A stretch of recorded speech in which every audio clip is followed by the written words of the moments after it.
Bonjour à tous, bienvenue dans l'émission Quoi ma gueule, l'émission qui décrypte le personal branding d'un individu.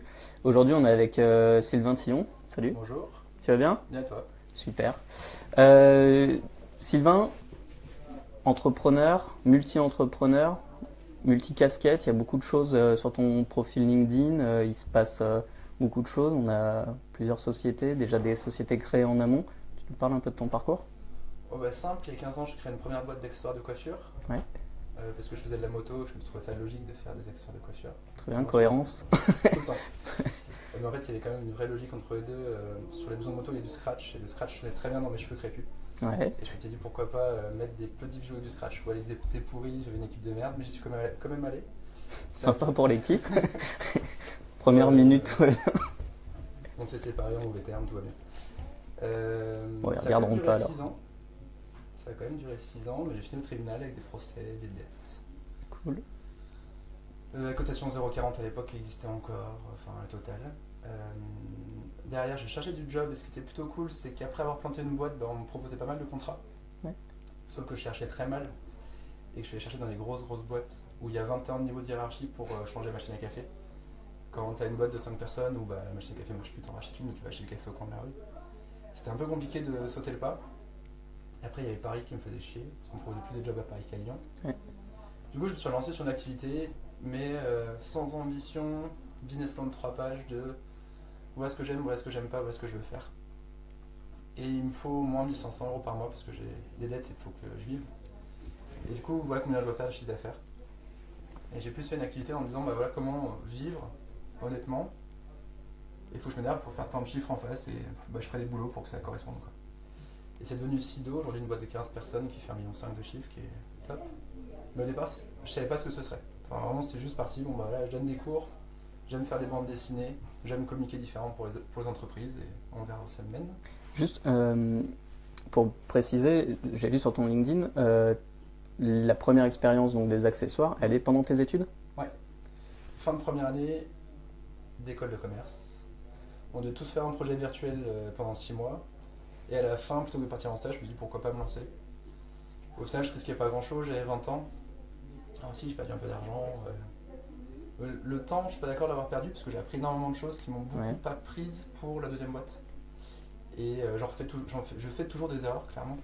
Mais je fais plus les mêmes que celles que j'ai pu faire il y a 15 ans. Et j'ai vachement appris de mes erreurs. Donc non, c'était un super apprentissage et motivant pour aller en cours. Alors, de là à dire que j'y allais, c'est un deuxième point.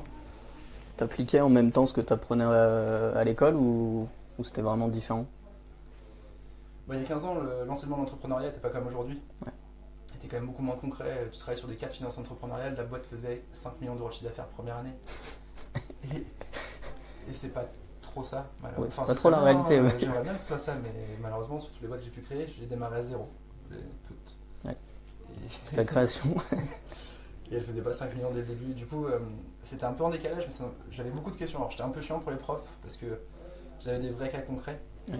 auxquels ils ne savaient pas toujours répondre parce que c'est des profs qui n'avaient jamais créé de boîte. Mais au moins, je venais avec des questions. Donc, non, c'était plutôt très intéressant. J'ai beaucoup voyagé et j'ai surtout, ceux qui m'ont le plus appris, c'est mes collaborateurs qui avaient 35 ans en moyenne, 35-40 ans. Et moi, petit patron de 20 ans, t'es obligé d'être un peu humble. T'as lancé tout seul la première boîte? Avec un associé, on s'est séparés. Pendant la. Au tout début, au bout de 4 mois. D'accord, ah oui, c'est Mais ça fait rapide. 15 Sur 6 qu'on ans, se c'est bien. parle plus, C'est net. non, ça n'a pas été de net du tout. Ouais, ok. Pour la petite histoire un peu drôle, on avait créé la boîte chacun avec un prêt étudiant de 7 500 €. Ouais. Donc il y avait 15 000 € de capital. Je me demande si. Non, on était avec un 50-50, évidemment, bonne idée déjà. On a déposé un brevet, commencé à lancer l'activité, mais on n'avait pas encore de clients, à peine un fabricant. Mais pour déposer le brevet, il fallait créer la boîte.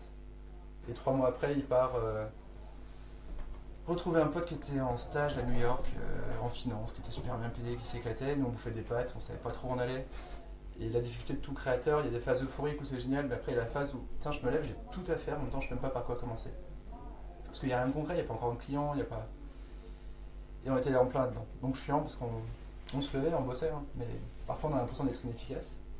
Et il revient, il me dit bon, moi je vais partir en stage en finance, hein, parce qu'au moins on est payé, au moins on sait où on va. Je lui dis bah, pas de soucis, mais tu vas me revendre tes parts parce que. Et oui, justement, je me parlais avec mon père qui est auditeur chez KPMG.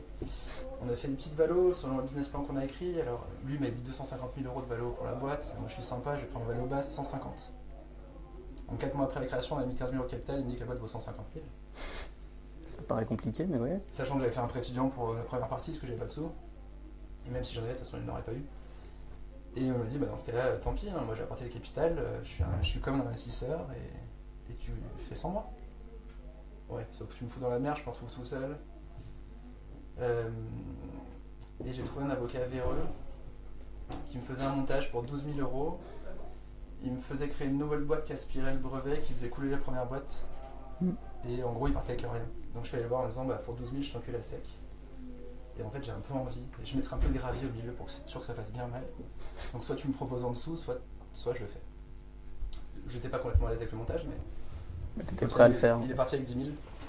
Et au final, vu que j'ai liquidé avec des dettes, c'est le seul qui est parti avec de l'argent dans cette histoire. Mais bon, d'où on se parle plus, parce qu'après, il y a eu les potes de Vincent et moi. Ok. Parce qu'il n'y a pas grand monde qui a trouvé ça classe ce que j'avais fait. Ce qui se comprend aussi, mais ouais. Mais ouais, du coup, on est en pure relation depuis 15 ans. Mais après, j'ai trouvé d'autres associés et on a continué à avancer, ça s'est très bien passé. Ouais, parce que ça, c'est au bout de 4 mois, il y a encore 5 ans, plus de 5 ans et demi. Un associé designer au départ qui m'a aidé à concevoir mes premiers bijoux. Et après, une associée qui avait fait un MBA à l'EM, qui avait bossé sur un cas sur la boîte et que j'avais trouvé génial. On s'était vraiment bien entendu, très complémentaires. Et là, on est resté potes, malgré la liquidation, malgré les difficultés. Ouais. C'est quelqu'un que j'ai vraiment un grand plaisir à revoir quand on a l'occasion. Cool. Donc voilà, ça c'est pendant mes études, 26-27 ans. Marché du travail, je recrée Sido. Et pareil, 4-5 ans après, 4 ans. Envie de repartir? Non, mais j'avais créé par hasard pour moi Tilki, ce qui allait devenir Tilki. Ouais. Ça avait vraiment bien marché. Et Sido, il y avait un côté agence, donc pas très scalable, pour donner un mot à la mode. Il y avait aussi un côté, ça ronronnait, dans le sens où j'avais mis en place ce qu'il fallait pour que ça commence à rouler. On recevait beaucoup d'appels entrants. Et autant c'était mon rêve en fait de recevoir l'appel entrant. Ouais. Mais c'était moins drôle à traiter commercialement parce que le client t'appelle, il dit je t'adore, j'ai envie de travailler avec toi. Alors que moi, les 3-4 premières années, je suis allé chercher tous un par un alors qu'ils n'avaient pas envie de travailler avec moi. C'est pas le même succès à la fin. C'est pas le même plaisir à faire signer. Mais du coup, ça m'a aussi rassuré pour me dire bon, je peux prendre un peu de recul parce que la boîte tourne, les gens sont super, sont autonomes, sont bons, voire sont meilleurs que moi. D'ailleurs, la boîte a fait x2 depuis que je suis parti en 3 ans. Donc au final, tu te dis bon, c'est bien, la boîte a pu continuer sans moi, donc ça c'est une bonne chose. Et parti sur un produit. Parce que les bijoux c'est un produit, Sido c'est un vente de service. Et Tilki c'est un produit au final. Et j'avais raté une fois et je voulais le retenter quoi. Alors, en plus web parce que je voulais travailler avec des développeurs, parce que je savais pas faire. Et où tout le monde me disait ça se manage pas pareil, c'est des gens chelous. Et je voulais comprendre le truc. La bonne image des ours. C'est ça. Ouais mais bon c'est l'image extérieure qui est un peu donnée. En plus on trouvera pas c'est des divas. Ouais justement j'ai envie de voir comment ça marche pour de vrai. Donc moi j'ai envie de progresser là-dessus. Un peu plus international. Parce que Tilki qu'on le vend en français, en espagnol, en américain ou en grec, c'est à peu près le même logiciel derrière. Et un peu plus ambitieux. Donc là, démarrer par une levée de fonds. Donc on n'a pas lancé la boîte tant qu'on n'avait pas levé ses fonds. Okay. On avait fait un proto avec un associé qui avait aussi une boîte à côté, présentable mais pas vendable. Moi j'utilisais au quotidien pour de vrai. On avait une petite dizaine de clients qui utilisaient pour de vrai, mais il fallait vraiment être motivé. Ouais. Et on a levé 500 000 euros en dilutif en juillet 2014, enfin 31 juillet. À partir de là, mon associé a vendu sa boîte, moi j'ai quitté complètement Sido et on a embauché 6 développeurs pour faire la V1 quoi. Ok. Donc voilà le parcours, en gros. Ok. Pas de projet à court terme parce que de toute façon dans mon pack j'ai pas le droit. Mes investisseurs avaient très peur que je ne fasse pas de nouveau et que je refasse autre chose. Donc j'ai des clauses qui font que j'ai pas le droit de regarder autre chose. T'as le droit d'écrire des bouquins par contre. Je me suis fait un peu engueuler. Okay. On me dit que c'est pas mon boulot et que j'avais autre chose à foutre si j'avais du temps libre et d'autres choses à faire sur Tilki. Après au final c'est quand même des bouquins pro aussi qui finalement nous ont ramené des clients sur Tilki. Et après moins chiant parce que la boîte commence à tourner. Et aujourd'hui, tant que la boîte elle tourne, si je suis pas à 400%, mais que je suis qu'à 200, de toute façon je ne vais pas être en dessous de 200. On ne m'en mettra plus aujourd'hui par rapport à mon pacte. Ok. Et aujourd'hui il y a tellement de choses à faire. Là j'ai vécu un peu aux US l'année dernière, on s'est foiré, mais c'était intéressant. Là il y a l'Europe qui se trame, d'ici 6 mois on doit ouvrir un bureau en Allemagne ou racheter une boîte en Allemagne. Et c'est super excitant. Il y a l'Angleterre qui va arriver juste derrière, l'Espagne aussi. On travaille déjà avec une Allemande, une Anglaise, un Espagnol au bureau. Et ça apporte une dynamique un peu différente. Et on n'a clairement pas atteint notre objectif encore. Donc j'ai pas la lassitude que j'ai pu avoir sur la boîte d'avant. Ok, je reviens juste un petit peu sur ce que tu as dit tout à l'heure. Au final, tu te challenges à aller travailler à recruter une équipe de dev. Entre l'image justement que je donnais, parce qu'en ayant fait du recrutement pendant 3 ans en profil informatique, c'est l'image qu'on a souvent d'eux à l'extérieur. Maintenant, toi, de l'intérieur, comment tu les recrutes, comment tu les manages, c'est quoi ce lien que tu tisses avec eux Alors on les manage presque comme les autres, Mhm. avec beaucoup de proximité, beaucoup de transparence. On les a aussi formés à faire une vraie page LinkedIn. Ouais. Je te disais tout à l'heure, j'ai formé mes commerciaux à faire des pages LinkedIn bien pour que eux attirent des clients potentiels ou des recruteurs et qu'ils aient le choix de pouvoir partir s'ils ont envie de partir. Après, moi je vais tout faire pour qu'ils restent. Mais il ne faut pas qu'ils restent par défaut en disant je ne trouverai pas de boulot. Sur nos devs, il y a moins de peur qu'ils ne trouvent pas de boulot, mais je les ai aussi formés dans la démarche. Comme je les ai formés la semaine dernière à la finance pour qu'ils comprennent le bilan de la boîte et je leur ai expliqué ligne par ligne ce que ça voulait dire Ok. et quel sens ça avait par rapport à l'activité et où on allait avec ça. Et où du coup tout le monde est intéressé par ça, en fait. Même les devs. Alors oui, ils partent pas avec les mêmes notions de départ,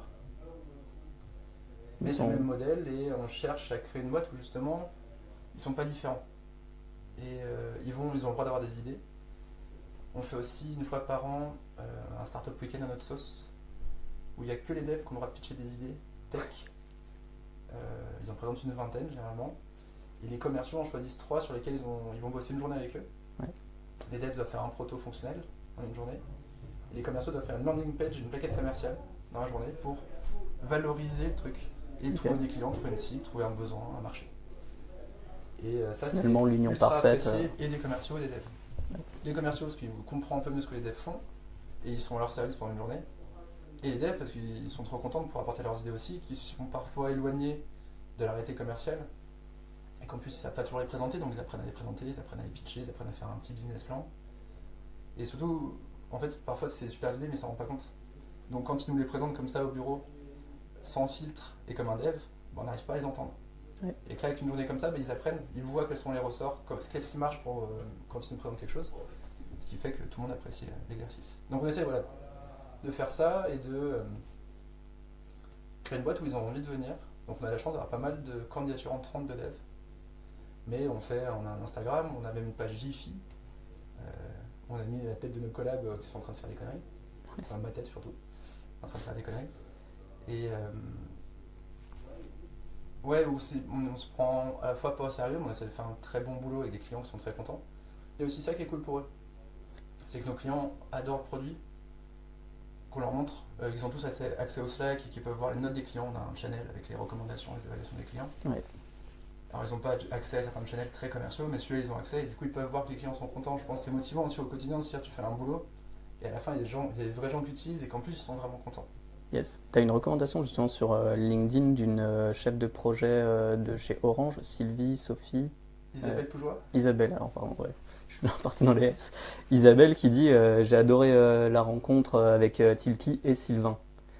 Justement, toi, comment est-ce que tu communiques et tu utilises beaucoup ton image pour Tilki? Est-ce qu'au final, c'est aussi comme si toi, tu te préparais à demain et à continuer à être visible ou c'est une stratégie derrière parce que tu te déguises, tu dois être aussi de temps en temps un côté sérieux, moins sérieux Je suis rarement sérieux. Clairement, au début, on avait quand même un produit tout buggé qui n'était pas fini et je me suis autant vendu moi que mon produit. Mm-hmm. D'où le Tilki et Sylvain parce que dès qu'elle appelait, je tirais pour elle. Je me suis déplacé beaucoup, on a fait beaucoup d'événements avec eux. Et j'ai donné de ma personne, mais les gars ont donné de leur personne aussi pour que le client soit content. Okay. Même si l'application à la base répondait pas totalement à leurs attentes. Mais du coup, ils nous ont donné le temps que ça marche. Et aujourd'hui, clairement, Isabelle, on n'est plus vraiment en relation parce qu'il y a moins besoin. Et on a une relation beaucoup plus business et ROI, quoi. C'est combien on vous coûte et combien on vous rapporte. Ok. Mais clairement, au départ, c'est nous qu'elle a acheté. Alors après, mais pareil, j'ai formé mes gars à ça, où là, chez Bouygues, leur chargé d'affaires, c'est Lidéric, et ils sont complètement amoureux de Lidéric, ils me connaissent pas. D'accord. C'est lui qui a trouvé le client, c'est lui qui Lidéric a chez toi. Ouais. Chez Silky. Ok. Et c'est aussi une logique chez nous où T'es responsable de toi en fait. tu es responsable de toi, de tes clients, de ton marché, de ton secteur. Alors oui, il y a un petit danger, c'est que si le mec part, mais nous on va plutôt le prendre dans l'autre sens où le mec a pas envie de partir parce qu'il a ses propres clients, il est super fier de gérer son propre truc, ils sont super autonomes. Et pour trouver un job où on te donne autant de responsabilités ailleurs, ce sera compliqué. Donc après, ça dépend les ressorts de chacun, c'est là qu'il faut bien les connaître, parce que clairement, il pourrait gagner plus ailleurs, on lui a déjà proposé plus qu'ici. Mais la transparence et l'autonomie, les responsabilités qu'il a là, les missions, et même le fait que ce soit son client, clairement, bah, ça apporte autre chose pour lui. Ok, en fait, tu as des mecs qui gèrent leur petite business unit et toi, à l'entrée, ils ne le sont pas forcément, mais tu les accompagnes pour qu'ils Alors à la fois, aient ce une qui est autonomie. marrant, c'est qu'on va individualiser le truc, mais il n'y a pas de commission individuelle dans la boîte. Ok, Les commissions sont partagées entre tous les commerciaux. Donc même si c'est Lidéric qui vend, toute l'équipe commerciale va toucher. D'où c'est le client de Lidéric, mais en même temps, tout le monde est capable de gérer, tout le monde est au courant, tout le monde est capable de le dédoubler s'il y a besoin. Ouais. Tout le monde est capable d'aller former le client et lui de nous transmettre suffisamment les infos pour qu'on soit capable de l'aider ou de le seconder. Ça reste lui le numéro 1 l'expert, ouais. mais tout le monde a son service, même, enfin, dont moi. C'est même pas même moi, je peux être son assistant sur la mission, quoi. L'aider à faire sa propale, l'aider à lui faire ses supports. Je suis pas, parce que je suis le fondateur, à un rôle au-dessus. ok, ouais, c'est clair. T'es né à Paris, Ouais, région parisienne. moi les parisiens, ouais. T'es venu faire tes études à Lyon. Dans un article là, il y a quelques semaines, tu vantes pas mal Lyon. Alors que tu fais aussi pas mal d'allers-retours à Paris, en tout cas c'est ce qui ressort dans l'article. Euh, Toi, tu vois comment Lyon dans les prochaines années? Faut pas dire que c'est trop une super ville, parce qu'il y aura plus de Parisiens qui vont vouloir venir. Si, bah déjà les loyers augmentent, le coût de la vie augmente un peu, mais bon, le salaire aussi. Par rapport à il y a 10 ans, on trouvait des studios à 450 € par mois, maintenant on est plutôt autour de 550. On se rapproche de Lyon, de Paris. Ouais, Paris, en dessous de 800, on trouve pas grand chose, donc on a encore une marge. Mais ça monte, mais c'est une qualité de vie. Clairement, on est moins sur des horaires fous comme Paris. Alors, on démarre un peu plus tôt, parce que les collabs sont là entre 8h et 9h15. Par contre, à 18h, entre 18h et 18h30, et plus personne au bureau, quoi. On n'est pas à faire des charrettes, c'est pas le but. Par contre, on est tous en train de boire des bières en bas. Et donc, il y a aussi ce côté. Et ça, la bière à 4 euros, tu la mets bien en avant. La chouffe à 4 € sur les Pandora Caros, ouais, ça. Surtout qu'au bout de 2, on est bourré, donc on rentre en roulant. Enfin, en roulant pas en voiture. En vélo. Mais juste en faisant des boules, Ah oui, parce qu'on est dans les pentes. Et non, cette qualité de vie, ce plaisir de pouvoir sortir à la campagne, de pouvoir. On était chez notre directeur commercial qui a 30 minutes de voiture et qui est vraiment en pleine cambrousse dans quasiment une forêt, jeudi dernier tous ensemble. Et ça, c'est un plaisir qu'on a à Lyon et qu'on a moins à Paris. On est un peu moins sollicité à Lyon et un peu moins dans ce parisianisme de l'ultra levée de fond, les soirées réseau tous les soirs. On peut aussi se concentrer sur le business. Je trouve que c'est un côté intéressant de ne pas avoir tous les soirs un truc réseau, machin, et j'en fais pas beaucoup sur Lyon. Déjà parce qu'il y en a moins, et deux parce que faut que j'ai une vie. Ouais, puis on apprend à se connaître assez rapidement aussi dans l'écosystème lyonnais. Et après, s'il y a besoin, on peut se parler, on s'appelle. Comme il n'y a pas de compète, je trouve ça assez cool Lyon par rapport à Paris. Quel que soit le niveau du dirigeant, sa taille, son expérience, on peut appeler tout le monde, on sera reçu facilement. Et on va pas se comparer à taille des bits, ce sera très. Ouais, on va discuter, quoi. Voilà ce que je vis, mes difficultés. Moins le masque du commercial parisien qui doit toujours être le meilleur, qui a levé plus de fonds, qui en plus aux États-Unis et en Russie en même temps. Mais après, ça n'empêche qu'on a de l'ambition, qu'il y a des très belles startups aussi, mais que j'ai l'impression un peu plus saines ou un peu plus. Ouais, qui font différemment les choses. Pourquoi moi, la principale raison pour laquelle je suis resté à Lyon, c'est que je pouvais me payer un SMIC et vivre, et survivre. Parce que je vivais en coloc, donc je payais 330 € ma chambre, tout compris internet, eau, électricité. Que je bouffais des pâtes ou que je me faisais inviter, parce que t'as tous les soirs des événements, machin. Donc, et tes repas du midi sont souvent en clientèle, donc c'est remboursé par la boîte. Donc finalement, ma vie coûtait pas grand chose, avec 1000 € j'arrivais même à mettre un peu d'argent de côté.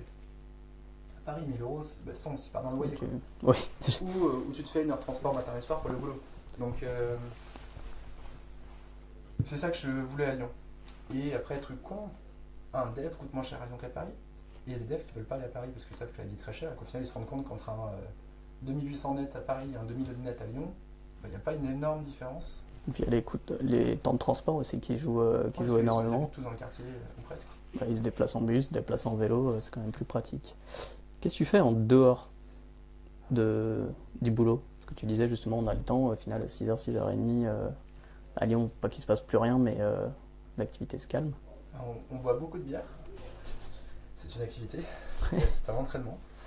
On court pas mal, j'étais avec un collègue, on s'est fait 2 tours de parc hier. Donc pas mal de running, beaucoup de VTT aussi avec des copains entrepreneurs le dimanche. Enfin, tous les dimanches, on va se faire des tours. Apnée aussi, et j'ai formé mes collaborateurs à l'apnée il y a 1 an. Et on refait du coup un séminaire apnée à leur demande cette année. Ouais. Où c'est un sport génial. Je suis plongeur à la base, j'adore la plongée, j'adore l'eau. Mais au final, au début, la plongée, j'arrivais à vraiment déconnecter, à penser qu'à ça. Aujourd'hui, sur une plongée facile, c'est tellement facile que j'arrive encore à penser au boulot. Et du coup, je cherchais un sport qui m'obligeait complètement à déconnecter. Voir le running, quand tu veux vraiment te donner, au bout d'un moment, tu es obligé de lâcher, tu penses plus à rien, tu avances. De toute façon, tu penses soit à vomir, soit à t'arrêter. Donc, c'est ça. Alors, si tu penses trop, tu vas t'arrêter en disant je suis fatigué, je rentre. L'apnée, il y a un côté pareil où si tu as des soucis, de toute façon, tu feras rien.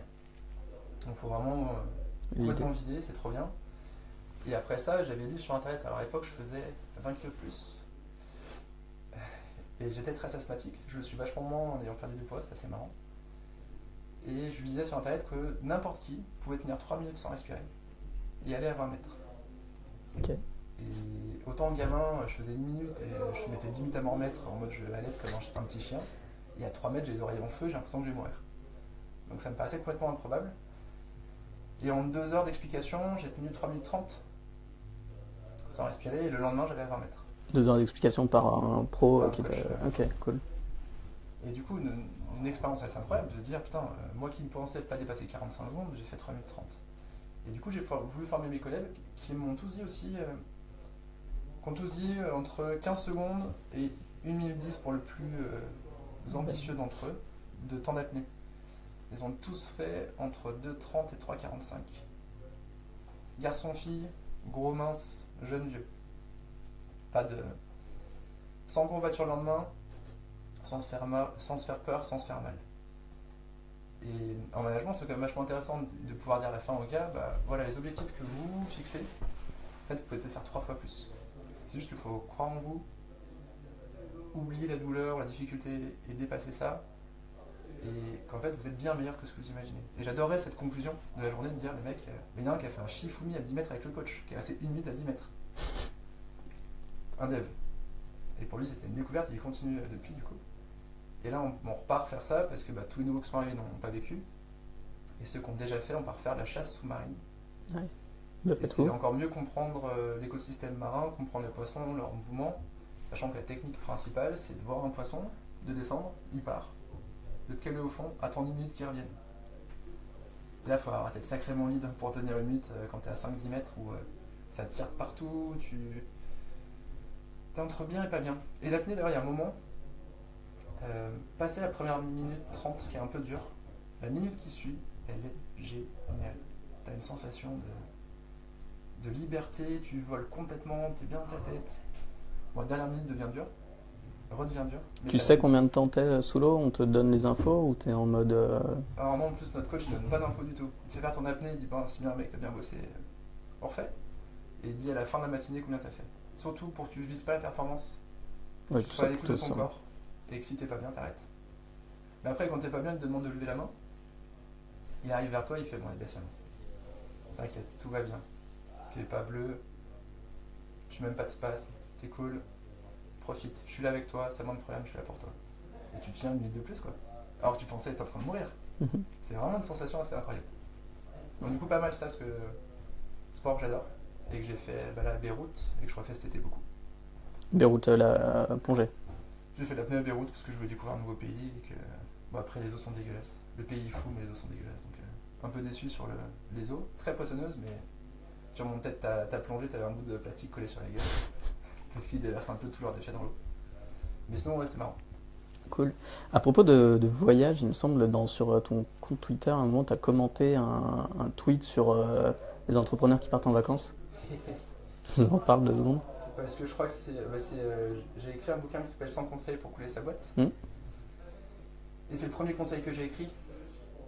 Parce que sur ma première boîte de bijoux, pendant 2 ans, j'ai pas pris de vacances du tout, notamment en août. Alors qu'en août, en France, il n'y a rien. Du 1er août au 20 août, voire jusqu'au 25, il n'y a rien. Mais tu t'obliges à venir au boulot, tu arrives à 10h parce que tu es crevé, que tu as fait la fête la veille. Tu repars à 16 où tu n'as rien à faire. Il fait chaud, t'es pas bien. Et tu arrives en septembre, t'es fracasse. Et t'as pas la motive, t'as du mal à reprendre. Alors qu'en septembre, là, par contre, il faut y aller, ouais. Et pendant 2 ans, j'ai fait la connerie en espérant qu'il y ait des clients, en me disant je peux pas en rater, j'en ai pas assez, donc s'il y a un appel entrant, il faut que je sois là, quoi. J'ai quand même été jusqu'à répondre à un Ivoirien qui voulait m'acheter des bijoux pour cheveux avec des scams que je connaissais pas à l'époque. Et j'ai failli lui envoyer la marchandise. Heureusement, ma banquière m'a dit attention, il va te donner un numéro de carte bancaire, tu vas avoir l'argent, mais c'est un numéro de carte bancaire volé, donc quand le détenteur va s'en rendre compte, ils vont te reprendre l'argent, sauf que toi, tu auras envoyé les marchandises. Mais vraiment, je suis allé au bout du truc, quoi, tellement je me faisais chier. Le mec, je les ai appelés, hein. Ils m'ont répondu, ils connaissaient mes références, fort.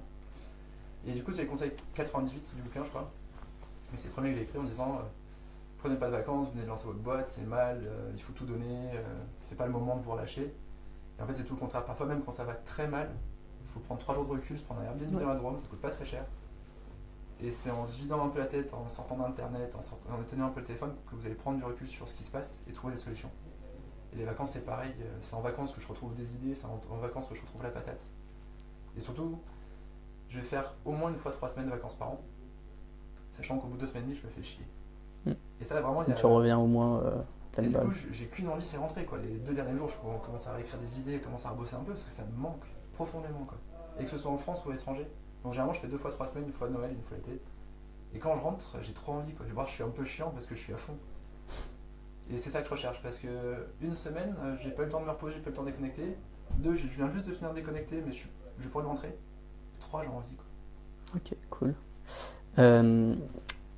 J'avais posé cette question toujours sur Twitter, Grégory Palayer, donc le fondateur de la cuisine du web et de la société Up My Biz.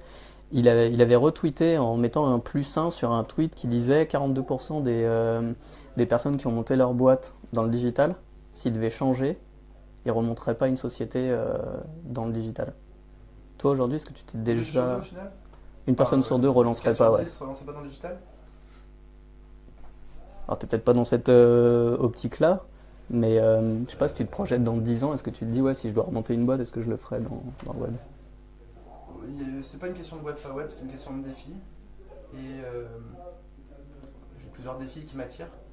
Le premier étant de racheter une boîte, ce que j'ai jamais fait encore, donc redresser la barre. Non, pas autant, parce que même une boîte qui peut aller bien, mais d'avoir une équipe que t'as pas choisie. Aujourd'hui, moi, tous mes gars, je les ai recrutés, je les ai tous rencontrés, des 2 boîtes. Puis c'est tout à fait vrai pour Silo, mais en tout cas à l'époque c'était le cas. Et du coup, tu choisis des mecs à ton image, qui vont avancer avec toi, qui vont t'apporter des choses. Là, tu récupères une boîte où les mecs t'ont pas choisi, voire ils ont pas envie de toi. Et en défi managérial, ça m'intéresse. Après, aujourd'hui, c'est plus l'industrie qui m'attire, parce que c'est aussi un secteur que j'ai pas encore touché, quand il y a des machines, quand il y a des ouvriers. Et je voulais travailler sur les poêles et casseroles, parce qu'on a des très très belles marques en France, comme Moviel, Cristal, autres que Seb, qu'on connaît tous. Et qu'aujourd'hui, quand tu fais un morceau de viande dans une poêle Seb, qui est pourtant une très bonne marque, et une poêle Moviel, c'est pas pareil. Ça n'a pas le même goût. Et dans les grands restaurants, ce sont plutôt des poêles Moviel d'ailleurs. Dans les grands restaurants étoilés. Et je trouve ça dommage qu'on les connaisse pas plus, et c'est un défi qui me plairait de relancer. Aujourd'hui, on aime faire à manger, pour autant, on ne sait pas qu'avec des ustensiles différents, ça va pas donner le même goût. J'aimerais travailler là-dessus. L'autre sujet, c'est les digestifs. Je sais pas, j'avais toujours la Mirabelle ou la prune de mon grand-père, dont je me souviens mais qu'on trouve plus parce qu'il n'y a quasiment plus d'endroits pour faire son propre digestif. Et que ce qu'on sert dans les restaurants, alors celui qui demande un jet de 27 je comprends pas, mais une chartreuse c'est très bon. Aujourd'hui finalement entre un whisky, une chartreuse ou un cognac, il n'y a pas beaucoup d'autres choix. 1 parce que la colle au volant, 2 parce qu'on n'a plus l'habitude, 3 parce que ça correspond plus trop à nos goûts. Et pourtant je pense qu'il y a des choses à faire. À la réimaginer sous forme de cocktail, j'ai découvert une crème de cassis qui se buvait glacée et qui était une sorte de glace cassis alcoolisée, c'est une tuerie. C'est quoi le nom? Alors c'est en Bourgogne. Je mettrai dans les commentaires, je vous trouverai le nom. C'est la Ferme aux fruits rouges, qui est en Bourgogne. Et c'est une cuvée très spéciale, parce que sur une crème de cassis, c'est mettre avec du vin blanc. Là, c'est une cuvée spéciale qui se boit seule. 18 degrés. Les femmes adorent. Parce que c'est doux, en même temps un peu acide, donc c'est super bien pour finir un repas. Mais pas ultra puissant comme un 60 degrés de Dijon normal. Donc voilà, des trucs comme ça où je me dis putain, on n'a pas perdu le goût, parce qu'on demande toujours quelque chose en dessert, mais pas des choses très bonnes parce qu'on n'a plus l'habitude. Et j'aimerais bien travailler là-dessus aussi. Donc voilà, des sujets très divers, mais plus parce qu'il y a des défis industriels ou des défis de communication. L'alcool, tu peux pas dire ce que tu veux dessus. Ouais. Et du coup, ça m'intéresserait d'être vachement canalisé par ce que je peux raconter et de trouver des ressorts marketing pour en parler quand même. Ok, super. Bah, merci d'avoir répondu aussi ouvertement. Dernière question, comme ça on va te relaisser la liberté d'aller travailler. L'émission C'est quoi ma gueule? À part Johnny, à quoi ça te fait penser? Bah, ça a tombé le masque pour moi et du coup, c'est assez cool parce qu'on a parlé très librement, comme tu as Hmm. dit. Et j'avais pas l'impression d'être dans une émission, ça aurait pu être tous les deux autour d'une bière, donc ça plutôt sympa. Donc on verra du coup si ça a été ressenti de la même façon. Ouais. Mais c'est quoi ma gueule de dirigeant et c'était vraiment moi. Donc c'est agréable. Bah, en tout cas, merci d'avoir pris le temps de répondre, de t'être aussi livré un petit peu. Et puis bah, merci à tous ceux qui nous ont suivis en direct et qui nous verront en rediffusion. Et bah, merci surtout Sylvain. Au plaisir. À bientôt.